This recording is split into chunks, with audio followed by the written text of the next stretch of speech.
longer ones here. And so I'm going to move these off to the side. But now I have these kind of strips that are pre-made that I can make into coils now.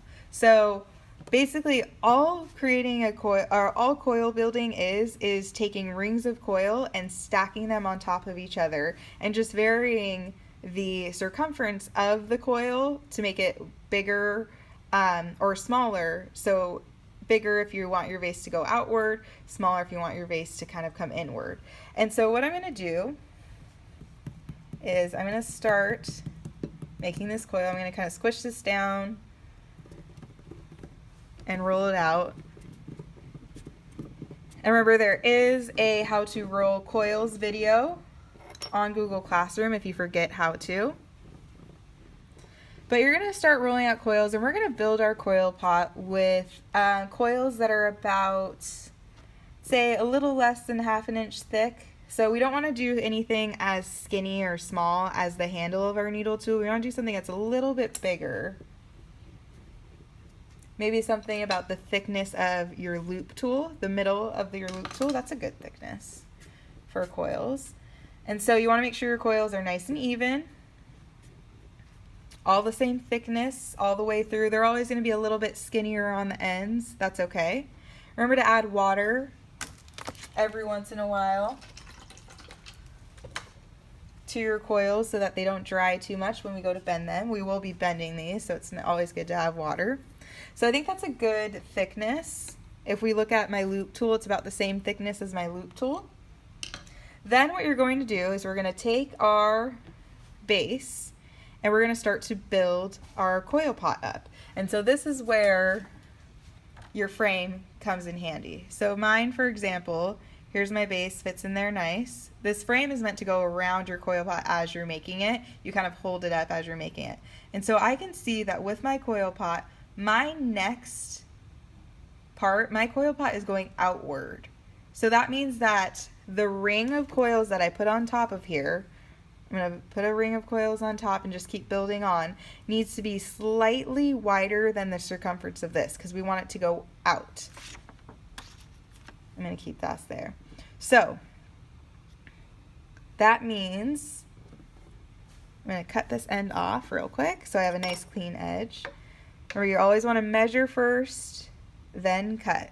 So I'm going to lay this coil on there, and I'm going to lay it on so that it goes slightly outward. So it's not, if I wanted my coil pot to just go straight up, I would have it so that it's the same circumference as my base, but I want mine to start going outward, just like my template. So I'm going to make it a little bit bigger than my base. I'm going to check it on all four sides. It's kind of hanging off the edge on each side. Then I'm going to measure where I need to cut, take it off,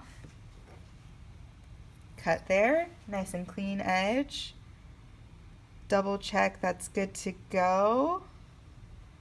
I look at that, and then I can take my template design and see it fits right in there very nicely. It's following the form of my template. Then I'm going to take my toothbrush with some water, connect these rings together. I'm going to do this off of my slab as to not mess it up.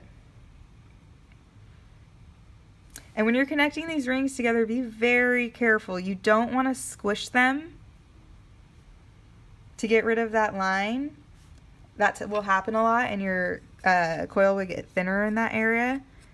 You can use your tool to kind of go over that, but you want to make sure that you can't really see that seam anymore. Then what you're going to do, take your toothbrush.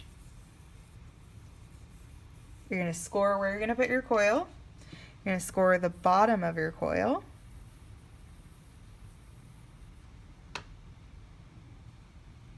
And then you're going to lay that on.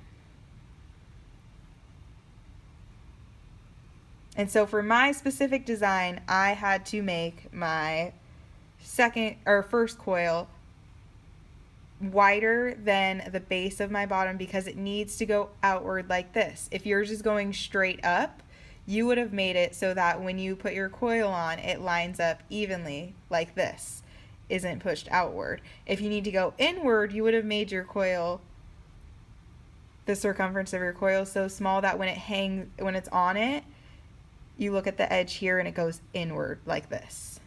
So yours would have needed to be smaller.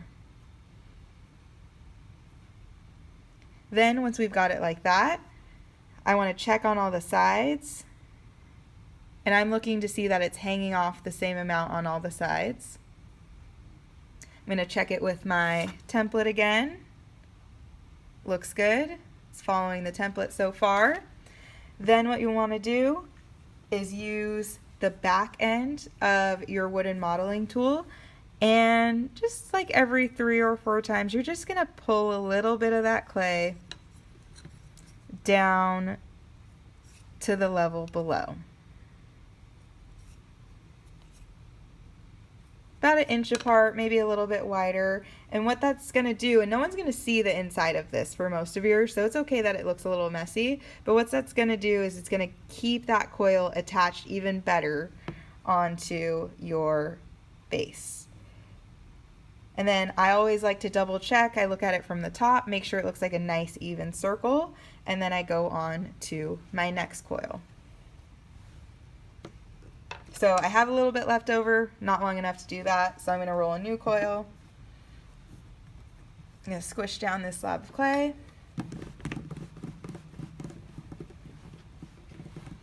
Roll it out, nice and even.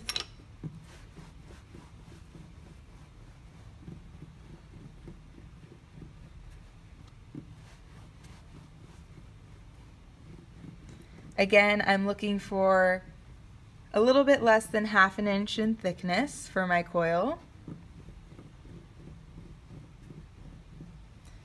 About the same thickness as the middle of your loop tool.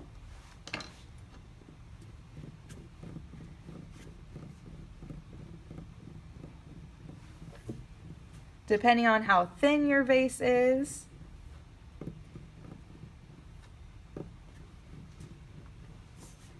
you may need smaller coils. Some coils need to be longer if you have a really wide vase. All right, so now I've got a good coil. That's about a good thickness. I'm going to add a little bit of water to it so it doesn't dry out too much. And now I'm going to do my second coil. So I'm going to cut the end off because the end always gets kind of wonky. It's either too thick or too thin. Get a nice clean edge. And now just looking at my design, I know that my next coil needs to be wider than the last coil I just did because it's continuing to come out. So this next coil that I do needs to hang off the edge of that first coil just a little bit. So instead of stacking it directly on top like this, I'm hanging it off the edge just a little bit because my vase needs to go outward.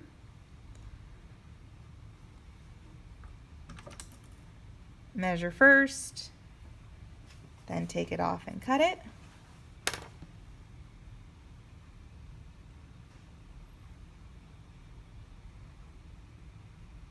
This might be a little big, but let's see. I'm going to compare it with my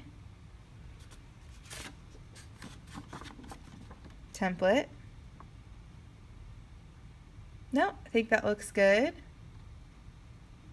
Still going out with my template, so I'm going to keep that there. So that means I can attach these two ends.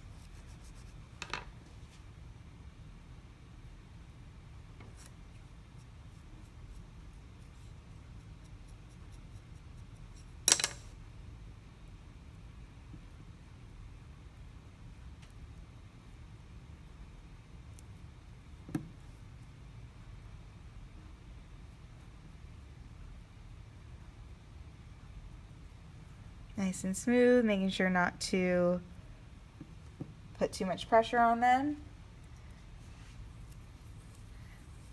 Score with my toothbrush on both coils. It's very important that you use the scoring method with the toothbrush and water or with the needle tool and water. If you don't do this, your coils will just fall apart and there will be nothing keeping them together. Put that on. I make sure that it's hanging off the same amount on all of the sides. So I usually pick it up, turn it, make sure it's hanging off evenly.